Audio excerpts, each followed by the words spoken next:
Le journal de Roxane Vernet au Sénégal. L'Afrique. La lumière m'aveugle, je plisse les yeux. Enfin, je suis en Afrique.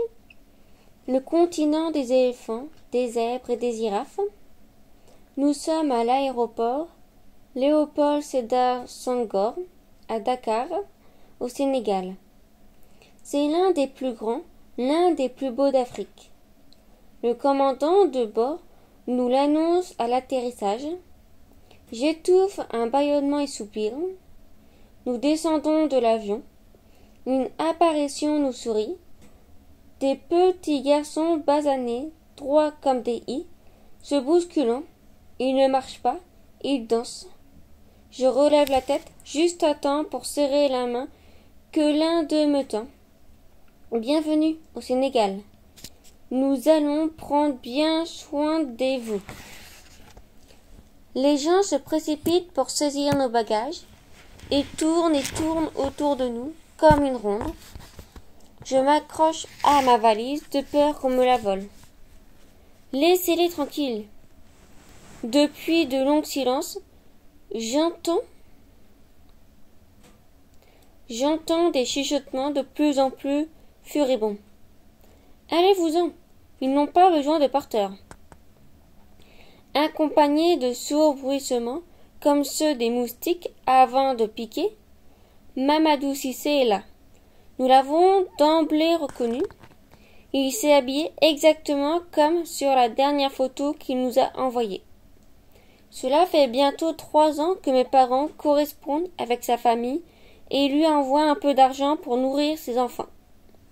C'est l'oncle Théo, missionnaire au Sénégal, qui nous a donné son adresse. C'est une famille vraiment pauvre, mais Mamadou Cissé vous donnerait tout. Le mois dernier, pour mes 11 ans, il m'a envoyé un joli boubou. Et dire que, souvent, ses enfants n'ont pas de quoi manger. Cela ne l'a pas empêché d'insister pour qu'on vienne les voir, et nous voilà.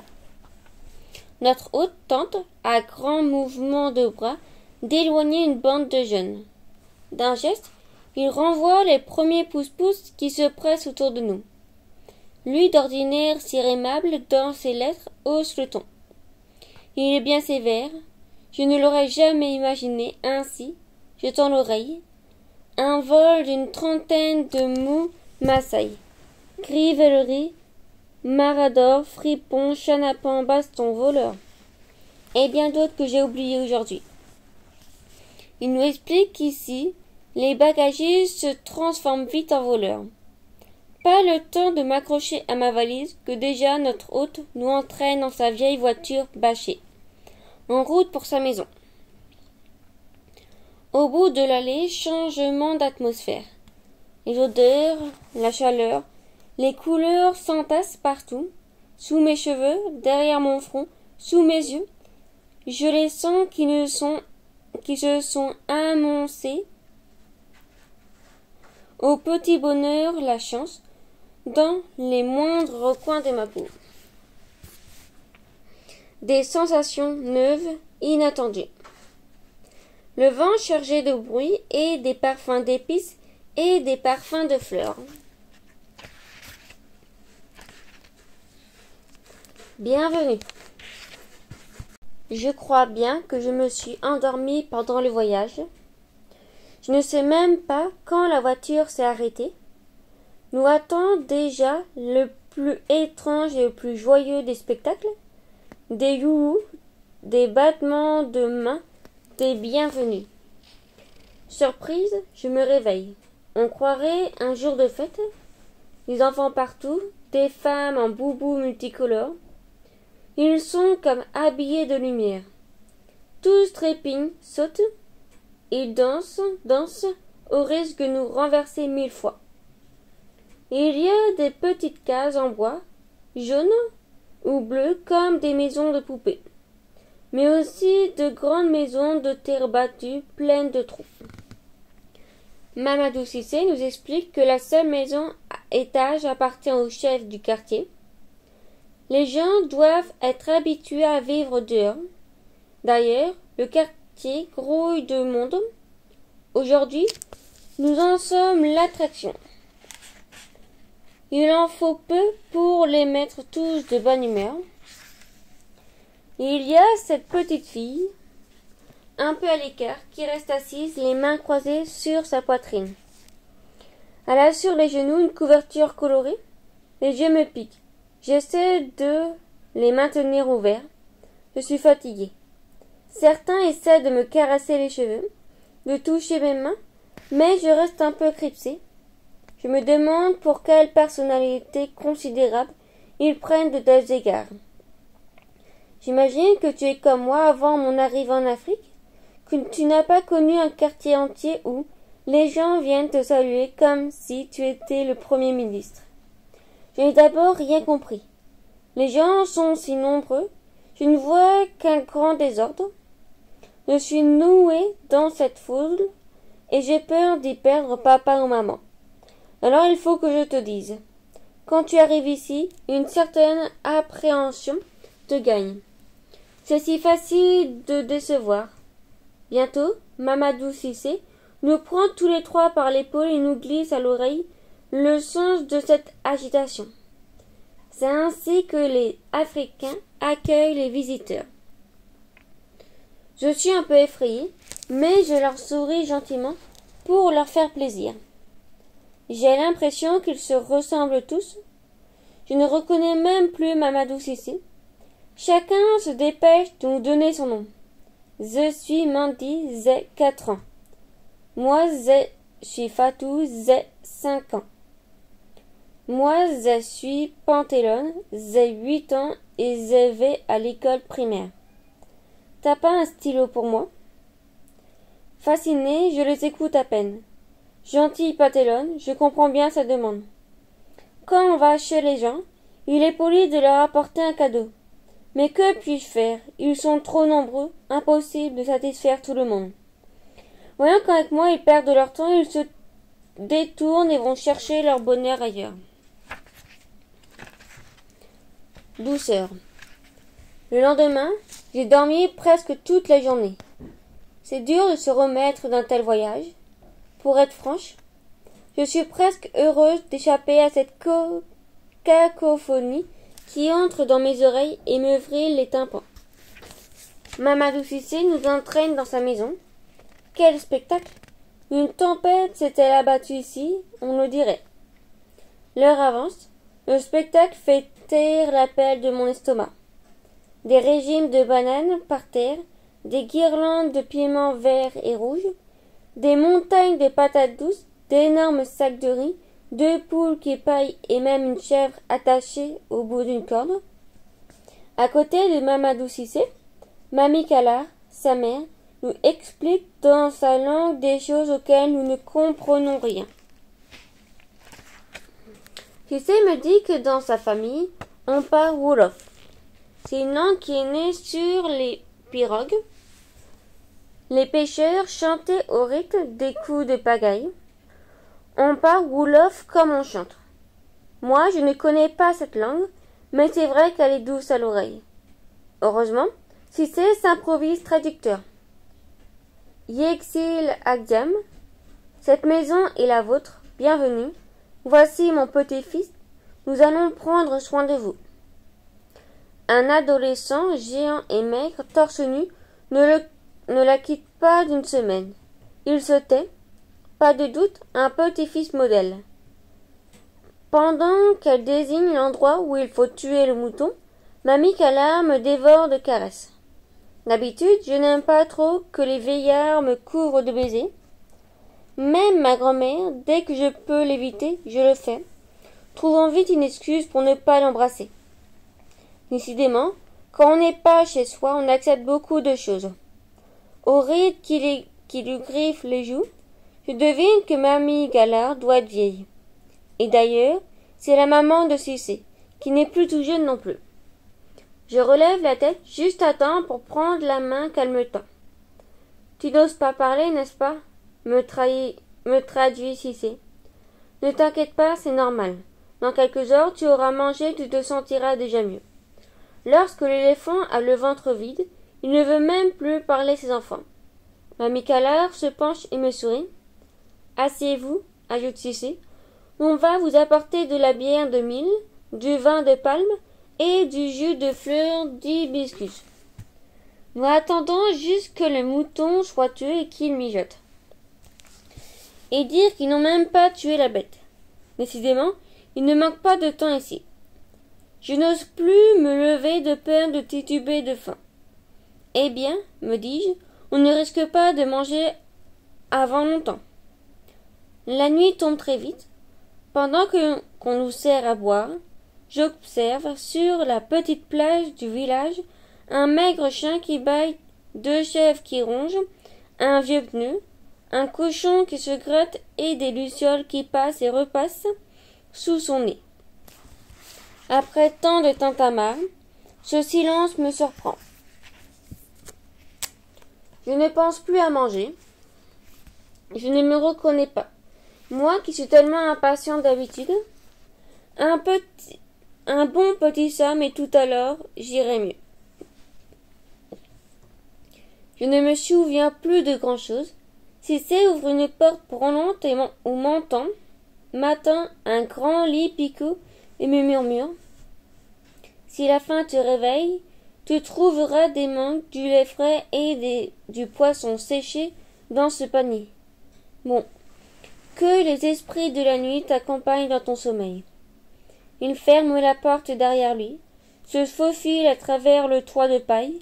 Des rayons de lune caressent le sol en terre battue. Je n'ai pas eu le temps de rester écouter le griot qui vient de s'installer dans la grande salle avec sa kora, une espèce de guitare traditionnelle.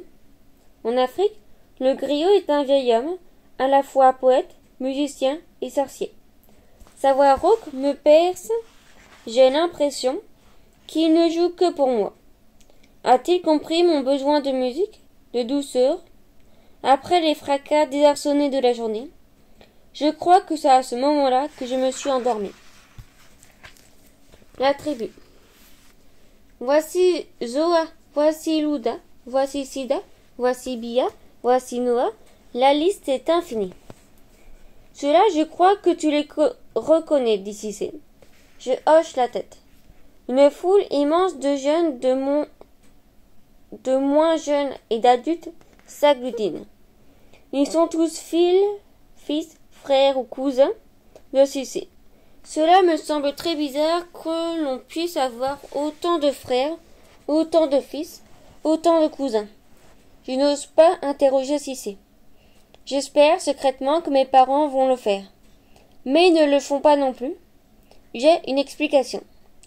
Je ne sais pas ce qu'elle vaut, et je te laisse juger.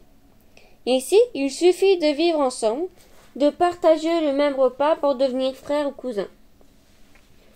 Devant cette foule qui ne te quitte pas des yeux, tu deviens vite gêné. Je suis sidéré par un tel accueil et par tant de monde. Je ne les ai pas comptés, mais je suis sûr qu'ils étaient au moins 30. Par leur manière de s'agiter perpétuellement en tous sens, on dirait des fourmis. Et cela, tu t'en souviens? Mon air désolé lui donne la réponse. Ce sont tes frères, ils t'ont salué hier soir. Tu as vu comme ils sont gentils? Je mets du temps à les reconnaître dans ce formidable désordre. Encore un effort, me dis-je. Reste concentré, ainsi personne ne verra ton désarroi. J'entends des jeunes murmurer. C'est ma sœur? Non, c'est la mienne. Chacun besogne frénétiquement pour se faire repérer au plus vite. Zoa va au puits, remplit plusieurs fois cette grosse ourdre d'une eau fraîche et limpide. N'en perds pas une goutte, l'eau est sacrée. Et toi, Bia, va compter les bêtes avant le départ pour la brousse. Et toi, Luda, balaye la cour. Certains me proposent leur service. Tu n'as pas besoin d'aide? Tu ne veux pas un coup de main? Soudain, je me sens un peu gêné. N'est-ce pas moi qui devrais leur demander s'ils n'ont pas besoin d'aide? Je les regarde, pas une seconde. Ils n'arrêtent de travailler. Un groupe de jeunes filles, le dos courbé, sème les arachides. Il fait chaud, le soleil monte, mais ici il est très différent du nôtre. Il ne pique pas, Il chatouille juste un peu. J'interroge papa. Quelle température fait-il? 40 degrés à l'ombre ou pas loin. Mes yeux continuent leur promenade. J'observe l'une des semeuses. C'est la petite fille que j'ai remarquée à l'arrivée. Elle était assise à l'écart, les bras croisés sur sa poitrine. Aujourd'hui, plus étonnant encore, elle avance sur les fesses le long des sillons pour semer les graines d'arachide. C'est la plus agile et la plus heureuse. Elle se déplace au gré d'on ne sait quelle fantaisie. D'abord, quelque chose de pointu me picore la peau des mains, comme si j'avais la varicelle. Ensuite, les idées vont et viennent dans ma tête, comme les dents d'une souris sur un gruyère. Je ne comprends pas ce que je vois. Enfin, je me tourne vers ma mère, qui me regarde silencieusement. Qu'est-ce qu'elle a, la petite fille, maman? Pourquoi elle ne se lève jamais? Je te répondrai plus tard. Je regarde à nouveau la famille courbée au travail. Tous ont l'air joyeux. Ils n'arrêtent pas de sourire. J'ai du mal à comprendre. À la maison, je râle dès que maman me demande de débarrasser la table ou de lui porter les courses. À chacun de leurs passages devant nous, il y a un clin d'œil qui se perd. On est vraiment là comme des coqs en pâte. Je me tourne vers mon père. Tu ne crois pas qu'on devrait les aider? Mais il reste immobile, et je tournai vers un petit garçon qui traîne une chèvre noire. Il regarde le lait sorti d'épis en longues giclées mousseuses. Le soleil m'appelle en se levant, comme si la lumière était avec le chant des oiseaux et le parfum des bougainvilliers, l'endroit où je pourrais vivre à ma guise des années durant. Sur une natte de raffia sont déjà déposées des calebasses. Mabi Kala, la vieille dame que j'ai aimée dès le premier instant, me salue gentiment de la main et pose des galettes de maïs sur les feuilles de bananier. L'odeur me donne faim. Un enfant vient me porter une marmite de semoule de blé de la veille, arrosée de bon lait de chèvre fraîchement tiré. Un vrai régal. En France, je n'ai jamais prêté attention à ce qui m'entourait. Ici, je regarde encore. Tout me semble beau, tout me semble neuf. J'ai envie de me joindre aux petites filles qui pilent des bananes plantées dans le même mortier. Un vrai jeu d'adresse, une vraie danse rythmée. Les deux pilons ne cessent de se croiser, mais je ne touche jamais. Elle ne travaille pas, elle joue. Cette nuit, je vais aller me coucher et, avant de m'endormir, je vais flâner quelques minutes dans ma tête. Je choisirai un mot, un seul, pour retenir ma journée. Bonheur. Je le prononcerai à haute voix, avec délice. Bonheur. La petite fille qui ne se lève jamais. Au milieu de la nuit, une angoisse me réveille. Tu sais ce que c'est, l'angoisse? C'est comme si quelqu'un te prenait par la poitrine et t'empêchait de respirer. Tu as la bouche sèche, un nœud dans la gorge, tu suffoques et tu as les mains moites.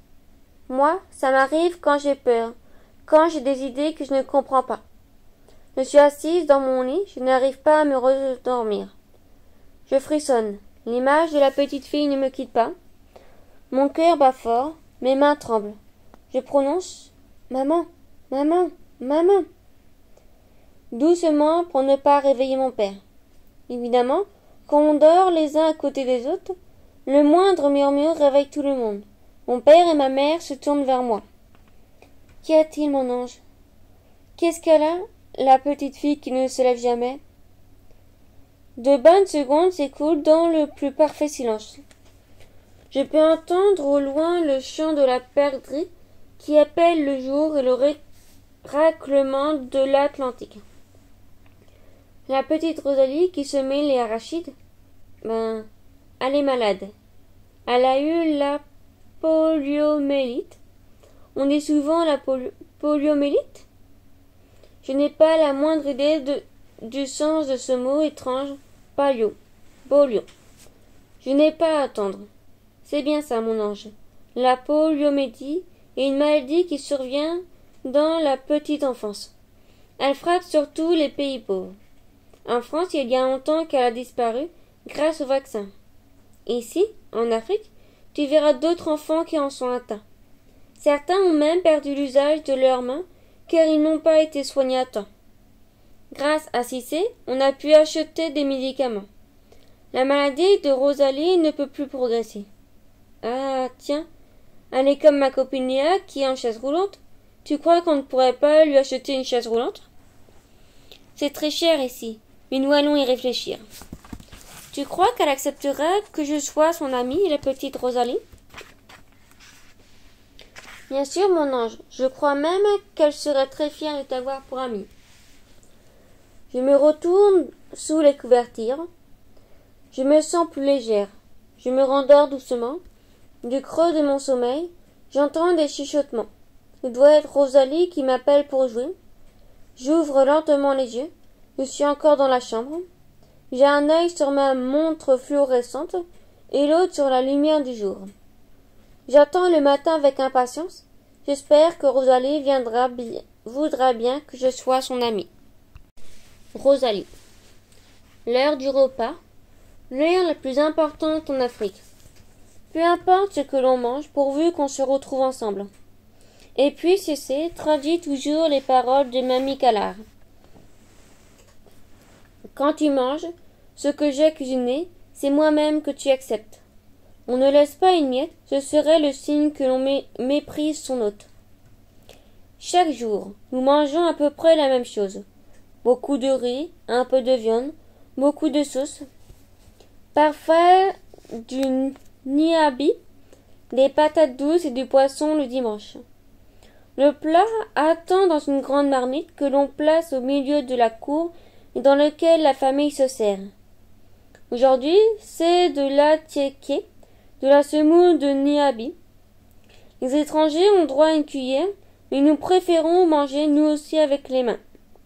Nous trempons avec joie leurs doigts dans les marmites. J'aime regarder ces mains qui disparaissent et réapparaissent avec la même lenteur appliquée. À cela, je me suis adaptée du jour au lendemain. Ça ne m'a posé aucune difficulté.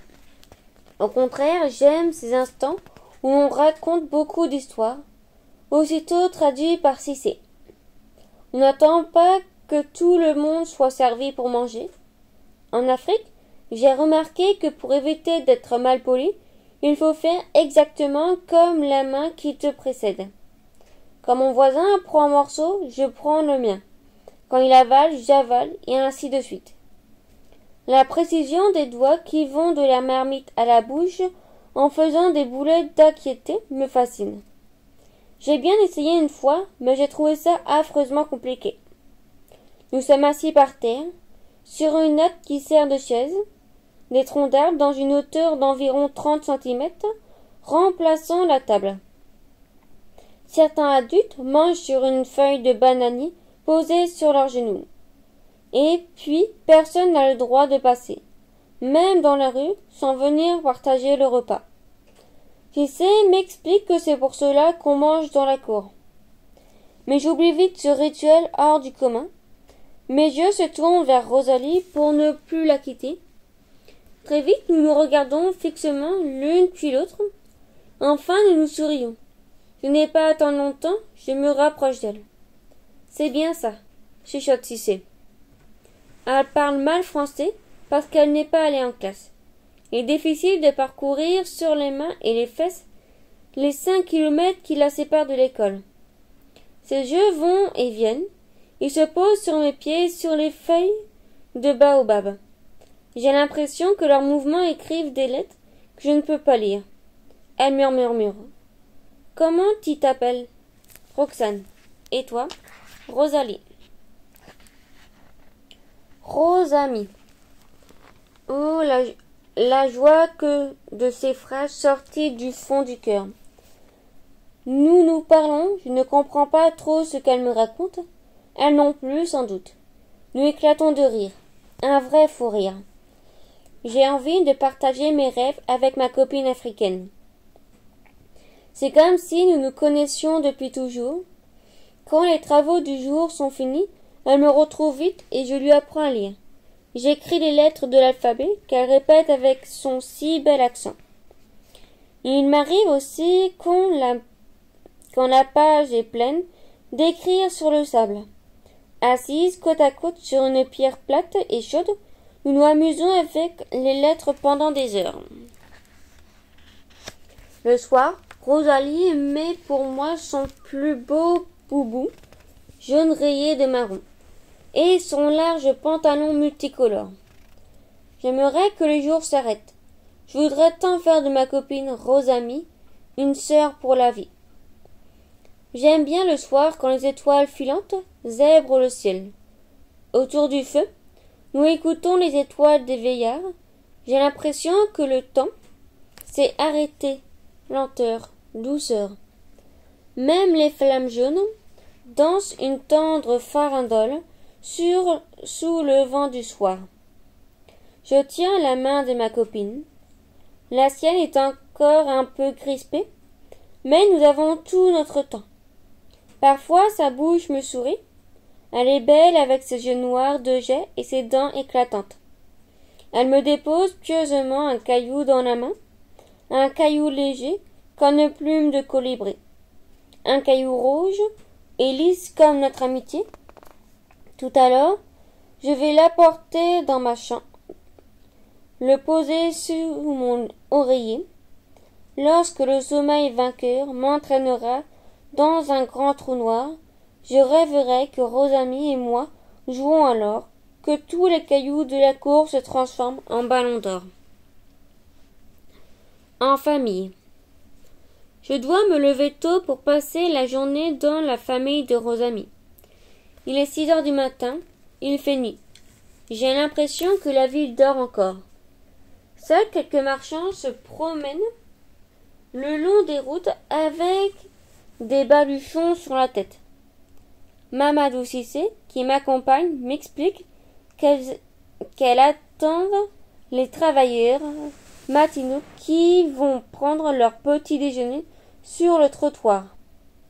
Au bord de la route, j'aperçois un homme en costard-cravate assis sur une pierre en train de boire une crème blanche. J'interroge Mamadou Cissé. Qu'est-ce qu'il fait? Il prend son petit déjeuner. Il mange quelques akara, des petits beignets de niébré qu'il accompagne de fondé, une bouillie à base de farine de mil, d'eau et de sucre. C'est très bon. On en trouvera peut-être chez Rosamie. Je cache une grimace. J'espère que l'on ne me proposera pas d'akara tout à l'heure. Le trajet est vraiment rapide. On est déjà chez Rosalie. Tu me croiras peut-être pas, mais ici, on entend chanter des oiseaux de toutes sortes, et on dirait que la forêt est toute proche, tellement on entend des cris d'animaux différents. Pendant qu'on traverse la cour, Cissé m'explique. Là, tu viens d'entendre la perdrix qui salue le jour. Je presse le pas. On arrive devant la case. Bon, Roxane, va falloir que j'y aille. Beau samba. Comme on dit ici, tu fais désormais partie de cette maison. Il me touche l'épaule et s'en va. Nangadef, ti et Zoli disquette. C'est la maman de Rosalie. Elle me salue d'un compliment. Ici, les jolies filles sont des disquettes. Elle fait cuire des beignets et me salue gentiment de la main gauche. La droite est pleine de farine. Celle qui va et vient au-dessus de la poêle, de la pâte à l'huile et de l'huile à la pâte. Elle me tend un tabouret pour que je m'y installe. Je suis à peine assis que, déjà, elle me déroule une natte de raffia pour que je mange ces petites billes que je vois tournoyer dans l'huile bouillante. Je suis d'abord fascinée par la magie de ses doigts. La maman de Rosalie enfonce sa main dans la pâte, puis, sans une éclaboussure, elle jette dans l'huile plusieurs fois ces petites boules de pattes qui dort très vite. Voici Atchoums, mange, c'est bon. Je connais ce drôle de mot qui éternue. L'autre jour, Cissé m'expliquait que les beignets portent ici un nom qui rappelle le bruit que fait la pâte lorsqu'elle plonge dans l'huile chaude. Atchoum. Ça m'amuse beaucoup. Je comprends que la maman de Rosalie a bien du mal à parler français. Je m'exécute. Je mange les beignets qu'elle me tend. Le goût sucré m'envahit la bouche. Qu'est-ce que c'est bon. Je ferme les yeux et je passe soigneusement en revue dans ma tête tous les parfums que je connais. Mais aucun ne ressemble à celui-là. C'est une saveur nouvelle. Rosalie arrive, suivie d'une troupe d'enfants de tout âge. Tu connais pas? Ali, Basile, Moussa, Césarine, Nativité, Arsène, Leïla? J'y crois pas. Ils ont de ces noms les gens d'ici. On se croirait dans un conte de mille et une nuits. Ils sont tout intimidés et marchent à la queue leu-leu. Tout ça pour moi. Ils bougent les lèvres sans doute pour me saluer. Bien sûr, je m'attends au bonjour ou au nagadef et je leur prépare une réponse à ma façon. Salut. Personne ne dit rien. Je reste toute bête avec ma réponse préfabriquée. Ce sont les frères et les sœurs de ma copine. Chacun ramasse un beignet avant de sortir. Rosamie me fait signe de la suivre dehors. Ici, la journée des enfants commence par le travail. Chacun rejoint son poste. L'un est allé au puits. Je le vois avec 2 grosses outres d'eau qu'il verse avec application dans un tonneau au milieu de la cour. Rosamie m'entraîne vers le troupeau derrière la maison. Elle va traire une brebis noire, sa préférée. Je comprends que le lait servira pour le repas. J'essaye de l'imiter et je reçois un peu de lait dans les yeux et dans la bouche. C'est un peu tiède et ça a un goût vraiment fort. J'aime pas trop. Un peu plus loin, 2 enfants pèlent des patates douces. Un peu de patates douces et du lait de brebis. J'imagine que le repas de midi est presque fait. J'aime aussi cet autre moment de la journée où, après le déjeuner, les femmes se rassemblent sous un bougainvillier. C'est l'heure des femmes. Aucun homme n'est présent. C'est leur détresse.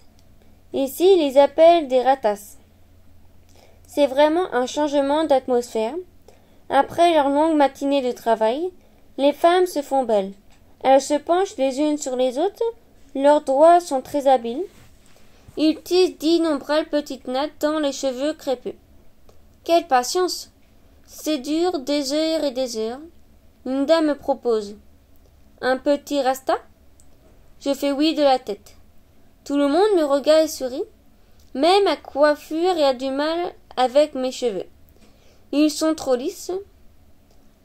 La tresse se défait au fur et à mesure. L'un est obligé de serrer et ça fait mal. Je ne supporte pas plus de 2 notes. Je transpire. Rosamie me pose un gant de toilette humide sur le front. Ça me fait du bien. Elle est vraiment gentille, ma copine. J'ai mal au cou. C'est trop long. Je me relève et remercie la tresseuse. Franchement, je préfère rester spectatrice. Les tresseuses, jeunes et vieilles, jettent de droite et de gauche des regards complices comme des gens qui se transmettent des secrets. C'est vraiment beau de les voir aussi heureuses. J'imagine qu'elles se racontent des histoires dans leur langue, mais je ne comprends rien. L'heure avance sans que nous ressentions la fatigue. La vie dans le quartier a fait taire les appels de nos estomacs. J'ai oublié le dîner. Mamadou Cissé est de retour. Les jeux. Il est tard. La nuit tombe vite en Afrique. Dans les montgers, les pruniers et les palmiers, à l'huile, les oiseaux du soir chantent. Mais ce soir, je sais que Rosalie veut encore jouer. J'ai l'impression que je suis ici depuis toujours, tant je me sens chez moi. Je rejoins Rosalie au pied de l'arbre à Palabre. C'est le gros arbre au milieu du village où les gens se réunissent pour discuter. La lampe à pétrole est posée au pied de l'arbre, un peu déportée vers la droite du côté de Rosamie, et la longue veillée enchantée commence. Elle m'attend. La place est vide. Les anciens ne se réunissent pas ce soir. C'est notre chance. Nous jouons à la bia. Le jeu consiste à avoir plus de cartes que l'autre. C'est celui qui pose la carte la plus forte qui gagne. Cela me rappelle la bataille, le seul jeu de cartes que je connaisse. Je n'en ai jamais retenu d'autres. J'ai même oublié les règles de la belote que ma grand-mère m'avait apprises. Les jours de pluie à Paris. Chaque matin à son tour, la sienne, la mienne, glisse sur le tas de cartes retournées. On tire une petite seconde d'émotion tant de même, chaque fois, et de grands éclats de rire. Les mains vont et viennent, les yeux se suivent, nous prononçons des mots singuliers et inutiles, gagné, perdu, et ces autres plus étranges, ticanant, j'imagine qu'il veut dire gagner. J'entends ce mot chaque fois qu'elle gagne, c'est-à-dire tout le temps. Je n'ai pas gagné une seule fois ce soir, mais je suis heureuse d'être là. Ce n'est pas le jeu d'Abia lui-même que j'aime, qui me fascine, c'est le beau sourire de Rosamie quand elle lève les yeux et qu'elle me donne le sentiment d'avoir gagné au loto. Takanam, takanam.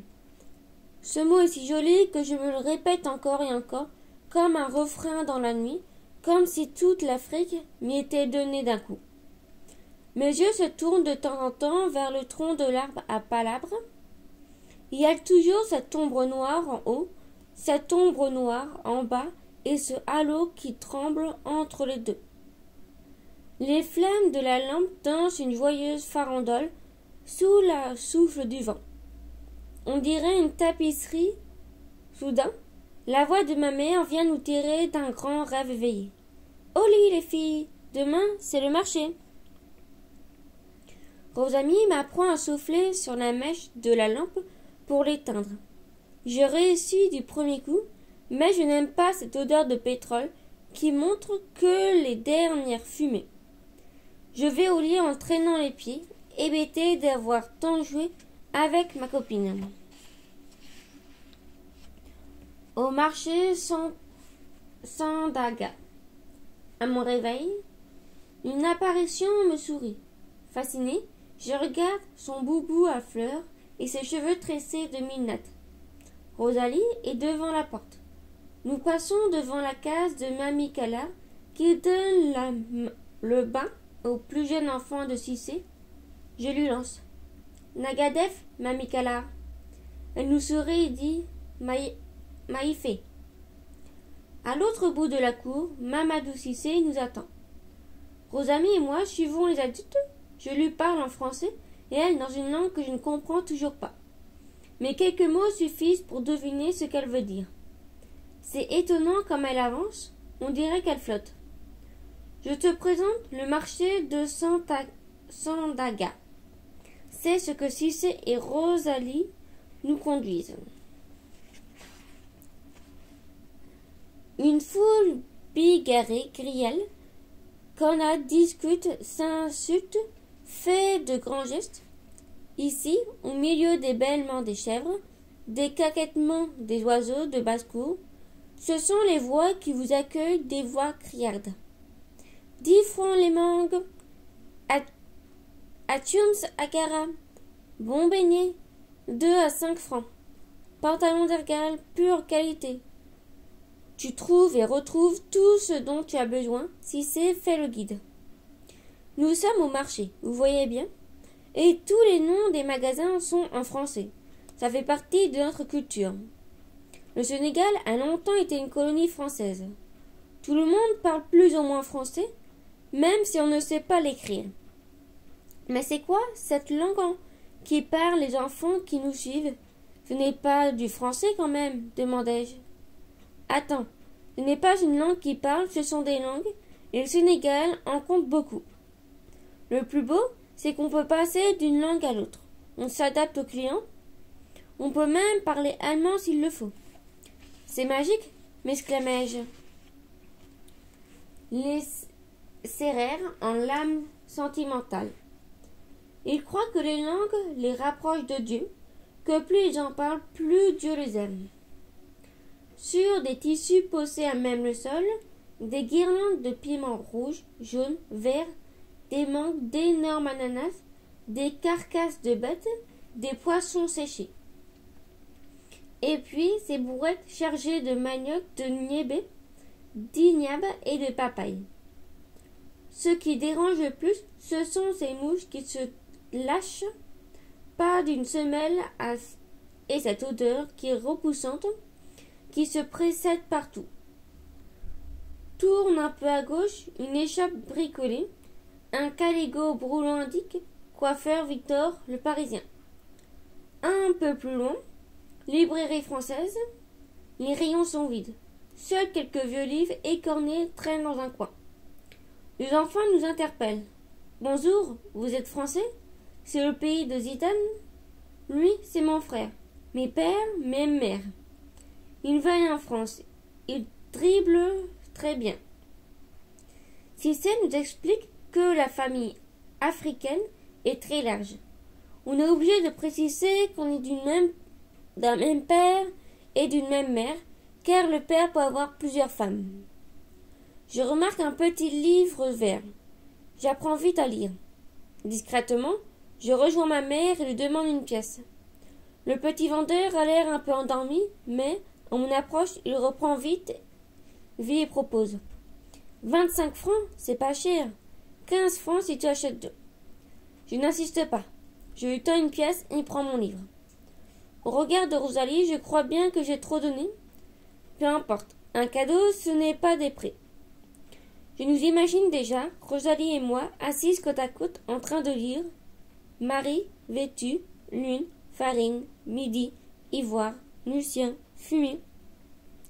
Loin d'une double armée d'enfants qui ne nous quitte pas des yeux, j'offre son livre à Rosalie. C'est pour toi. Je me penche vers elle. Je l'embrasse. Sa joue est douce et chaude. Elle semble aussi heureuse que moi. Des larmes me viennent aux yeux. Je sais qu'il va bientôt falloir repartir. C'est la rentrée des classes dans quelques jours. La prière.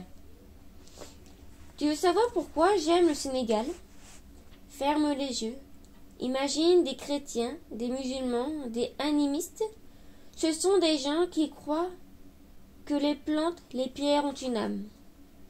Certains sont blancs, d'autres noirs, d'autres encore métis. Ils parlent des langues différentes. Ils ne vivent pas de la même façon, mais tous semblent s'entendre. Sais-tu combien de langues on parle ici? 1, 2, 3, 4. Donne-moi un chiffre. Allez, lance-toi. 2. Non, tu es loin du compte. Les Sénégalais parlent tous français. Wolof, Bambara, et puis plusieurs langues encore, selon la tribu à laquelle ils appartiennent. J'ai déjà appris quelques mots. Nangadef, comment ça va? Diridief, merci. Ça, c'est du Wolof. Je sais aussi dire Nedifé, je t'aime. Et ça, c'est du Bambara. On se débrouille très vite ici. J'aime le vendredi, le jour de la grande prière pour les musulmans. Très tôt le matin, ils vont prier à la mosquée ou alors ils s'arrêtent dans la rue et sortent leur tapis de prière. Dans la famille de Mamadou Cissé aussi, on se lève à l'aube. Cissé se place devant une bassine d'eau, se lave les mains, se rince la bouche, se frotte le visage, se rince les pieds. Tous les membres de sa famille s'installent ensuite dans leur natte et se lèvent. S'agenouille, pose la tête contre le sol. Mamadou Cissé m'a dit qu'ici, on reconnaît un homme pieux à la callosité qu'il a sur le front à force de se cogner la tête sur le sol plusieurs fois par jour. Mamadou doit être le plus pieux d'entre les pieux, car il a une grosse marque au plein milieu du front. C'est peut-être pour cela que l'oncle Théo bien qu'il soit catholique, l'aime beaucoup. Mais il prie aussi les autres jours de la semaine. Toujours en même heure, on croirait alors que la vie se fige. Tous arrêtent leur travail et sortent leur tapis, même les banabanas, les vendeurs et la sauvette, condamnent à l'affût du client, posent leurs marchandises à côté d'eux et se tournent vers la Mecque pour prier. Gardiens et laveurs de voitures, cireurs de chaussures, marchands de lunettes se taisent, seuls des murmures s'élèvent encore. Ce sont les sourates de Coran apprises par cœur. 7 minutes s'écoulent, puis chacun roule son tapis, le range et le brouhaha reprend. L'île de Gorée. Nous partons pour l'île de Gorée, l'île aux esclaves. Il paraît qu'on ne peut pas aller au Sénégal sans venir ici. Mais je n'ai pas le cœur à la fête, car Rosalie n'est pas là. C'est difficile pour elle de se déplacer à cause de son handicap. Toute une journée sans ma copine, c'est vraiment trop long. Le bateau est immense, on dirait un taxi-brousse, tellement il est bariolé. Mais il ne faut pas être pressé.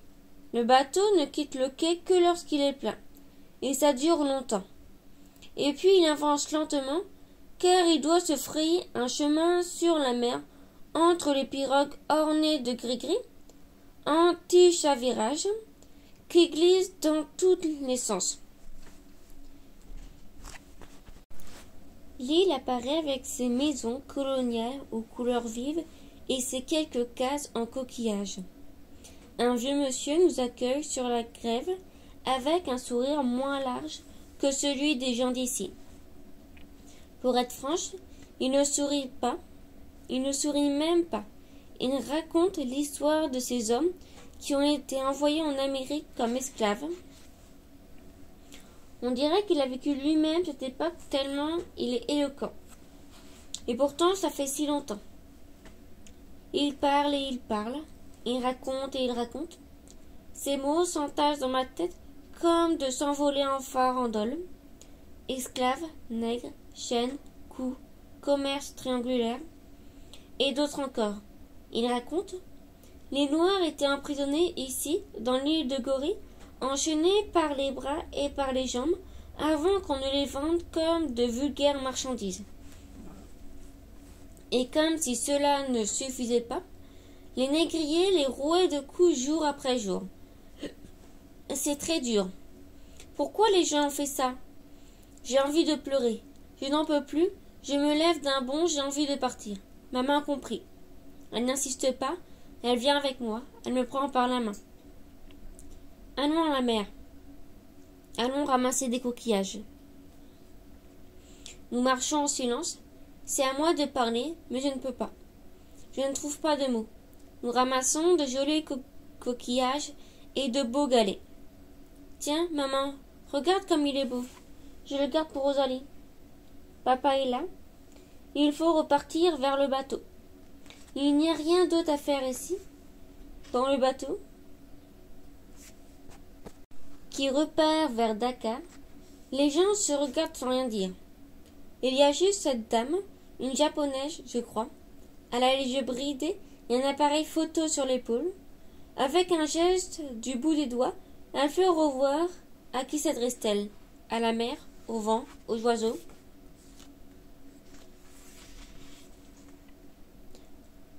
Lenteur. Aujourd'hui, nous reprenons la route. Cap sur le lac Rose. Comme à notre arrivée, les adultes sont dans la cabine de pick-up, mais cette fois-ci, je ne suis plus seule à l'arrière. Rosalie est avec moi. La camionnette avale lentement des kilomètres qui séparent Dakar du lac Rose. Il n'est pas question de rouler vite.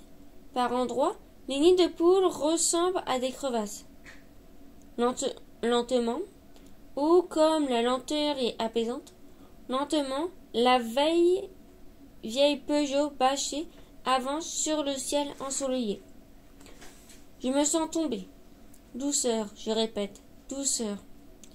Il me semble qu'à force de le dire, le temps va s'arrêter.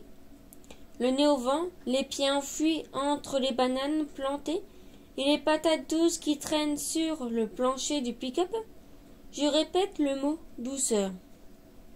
Il monte en moi, il enfle comme le ventre de perdrix amoureuse.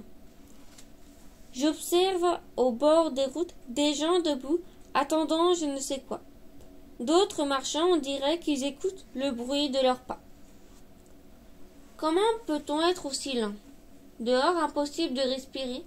La chaleur écrase mes narines, j'étouffe. Pourquoi les gens sont-ils aussi lents? Est-ce le soleil qui les assomme?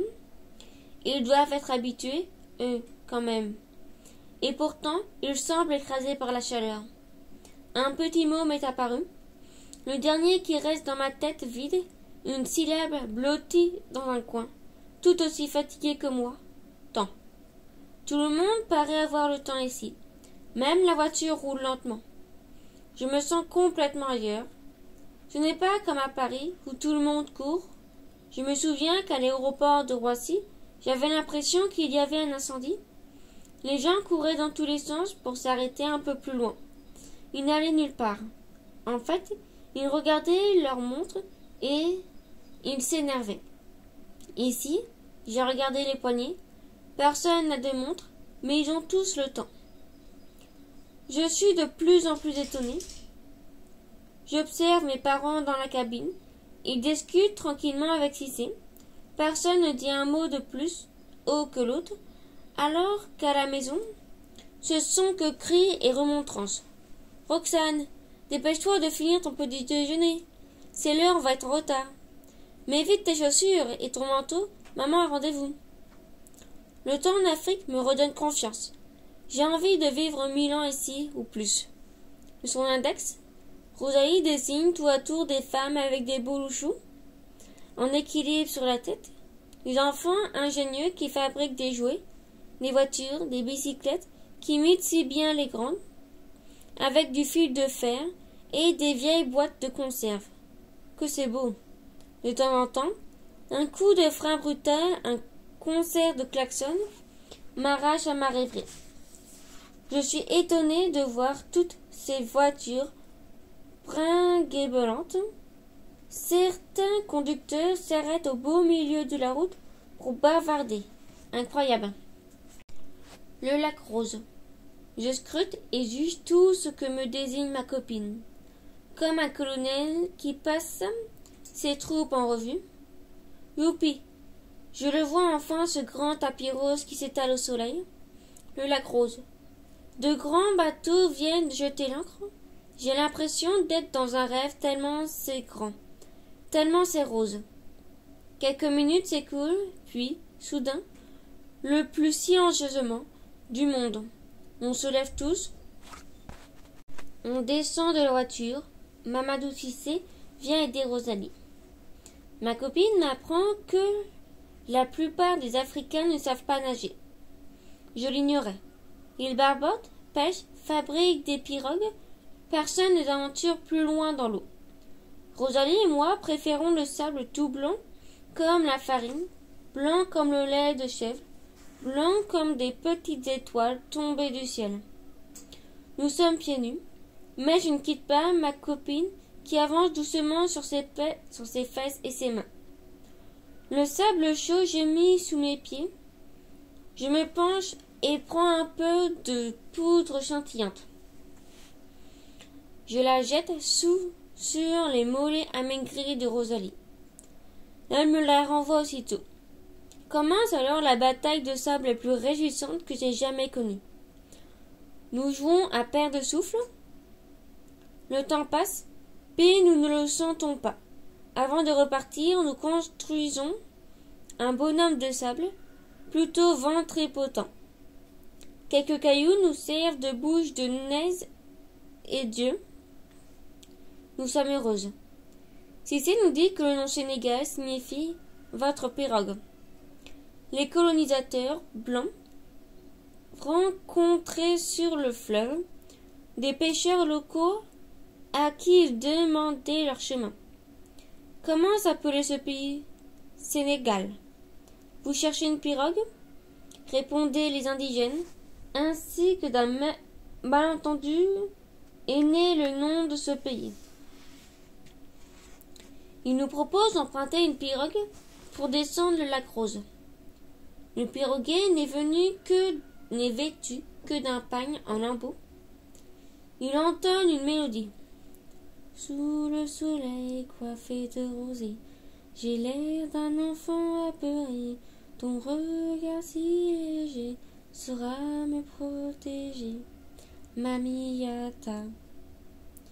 Vous comprenez que lorsque Mamie Yata, la sorcière des eaux, se fâche, il suffit de fredonner cette chanson. Pour apaiser Mamie Yata, tout le monde exécute 3 protestations. On s'assied et l'aventure commence pour s'achever aussitôt. Dès les premiers coups de baguette, le vent se lève, on dirait qu'il n'apprécie pas notre présence. Et un bon chien de garde, il gronde et souffle. Malgré la beauté du spectacle, la tristesse me saisit. Je ne peux m'empêcher de penser au retour, et dire qu'il suffisait de se pencher pour suivre la danse tranquille des crevettes. Le piroguier fait demi-tour et nous ramène à terre. Cissé nous console en nous expliquant que c'est plus prudent car aucun piroguier ne sait vraiment nager. Même si tous s'aventurent loin sur le lac, ils ajoutent qu'ici tout parle. Le feu, le vent, la pluie, les arbres, les rivières. Si nous n'écoutons pas la nature, nous serons des proies toutes crues pour Mamie Yata. Décidément, l'Afrique nous réserve bien des surprises. Nous passons encore quelque temps sur la plage. Nous nous couchons sur le dos. Nous reprenons notre bataille de sable.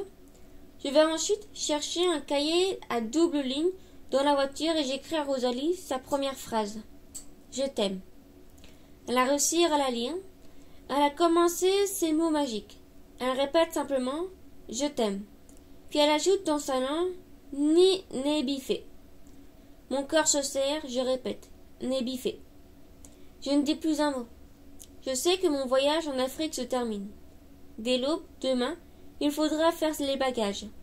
Tout à l'heure, Mamie Galar va rassembler tout le quartier sous le clair de lune. Ce sera le repas d'adieu. Mes yeux vont briller. Ensuite, nous allons écouter cette vieille dame nous jouer de la musique traditionnelle sur sa kora. Il s'agit de l'ancêtre de la guitare. Mamie Galar est la seule femme à en jouer dans cette tribu. C'est un instrument d'habitude réservé aux hommes. Je rêve de voir ses doigts ridés se promener sur les cordes avec une légèreté de léopard. Sur le chemin du retour, nous avons acheté quelques mangues que nous mangeons comme des singes affamés. Le jeu nous dégouline sur le visage, dans le cou, sur les doigts, et nous rions de plaisir.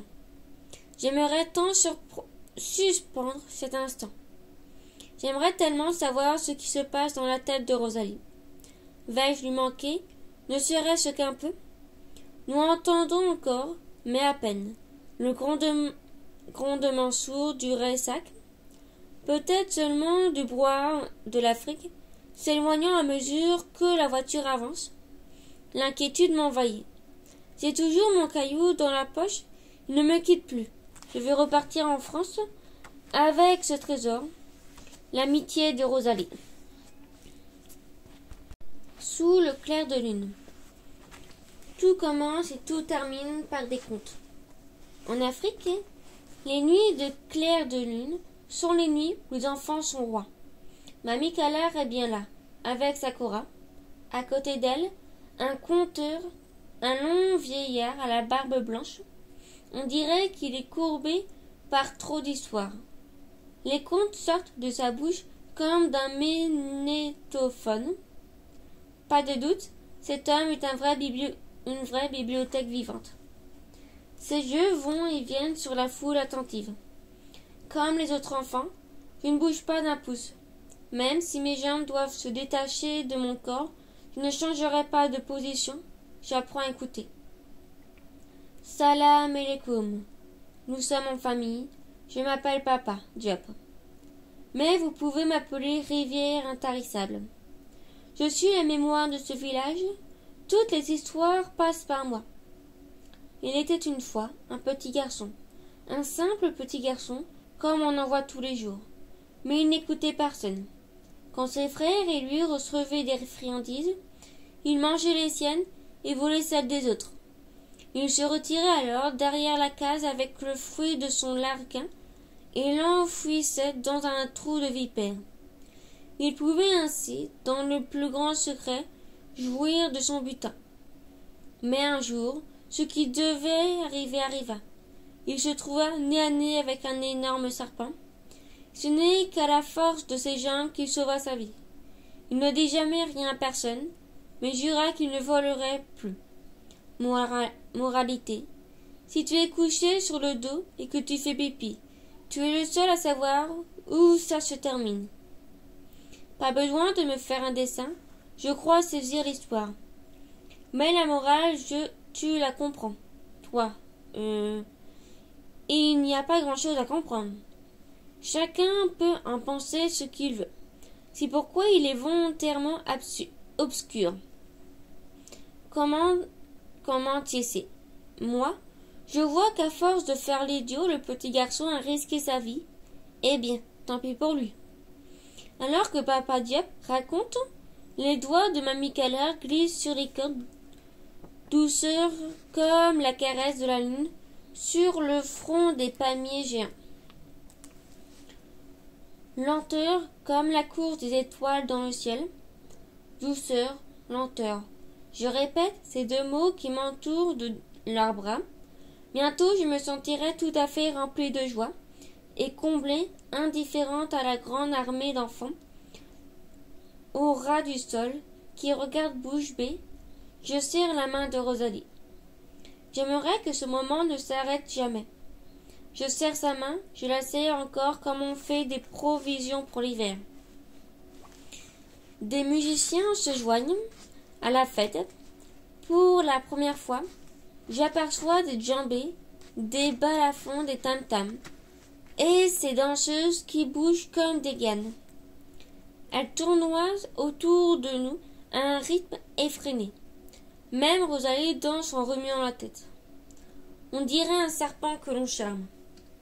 Et maintenant, vous allez assister à la danse du ventilateur. Les danseuses vont balancer leurs tambolos et leurs bochos. Au geste que fait Papa Diop, je comprends que dobolo, c'est les fesses et le bocho, les hanches. Les mains sur leurs bochos, elles dessinent des cercles avec leurs tobolos. Comment font-elles pour être aussi souples? Elles bougent comme si elles n'avaient pas d'os. Je t'assure que, quand on dit que les Africains savent danser, ce n'est pas une légende. J'en ai presque le souffle coupé. Tout en moi s'arrête. Je ne me sens plus respirer. C'est peut-être ça le bonheur. Je crois vraiment que le paradis est en Afrique, avec ces danseuses qui voltigent comme des anges. Et Mamie Calard, et les musiciens. La joie est africaine. La lettre. Chère Rosamie, je suis bien triste depuis que je suis rentrée à Paris. Le ciel est gris ici. La lumière de Dakar me manque. Je t'aime beaucoup. J'ai cassé ma tirelire pour toi. Mes parents t'envoient une belle chaise roulante. Tu pourras enfin aller à l'école pour apprendre à lire et à écrire. J'ai toujours ton caillou dans ma poche. Embrasse Mamie Calard, Mamadou Cissé et tous les autres, ton amie Roxane. Quelques semaines plus tard, une lettre arrive. Chère Roxane, je ne sais pas encore écrire toute seule. C'est tonton Cissé qui m'aide. Je vais à l'école maintenant, même quand il pleut. Je sais dessiner quelques lettres et presque lire. Merci pour ce beau fauteuil. Assis, je joue même au ballon. Bien des choses, Rosamie. C'est la première fois depuis mon retour que je me couche heureuse. Mes yeux se ferment immédiatement, je m'endors vite. Je rêve, Rosamie m'apparaît sur son fauteuil. Elle ne roule pas, elle vole. Des milliers de ballons la précèdent, des dizaines de mots tournoient dans une ronde. Douceur, lenteur, joie, bonheur, temps, amitié. Même les étoiles dans le ciel suivent leur course. Tout est calme, tout est lent. Rosamie pose sur moi une couverture épaisse, chaude et douce, comme une plume. Je n'ai plus froid, et sa voix me berce comme celle de Papa Diop dans la nuit. De ses doigts fragiles, Mamie Calar caresse le Cora.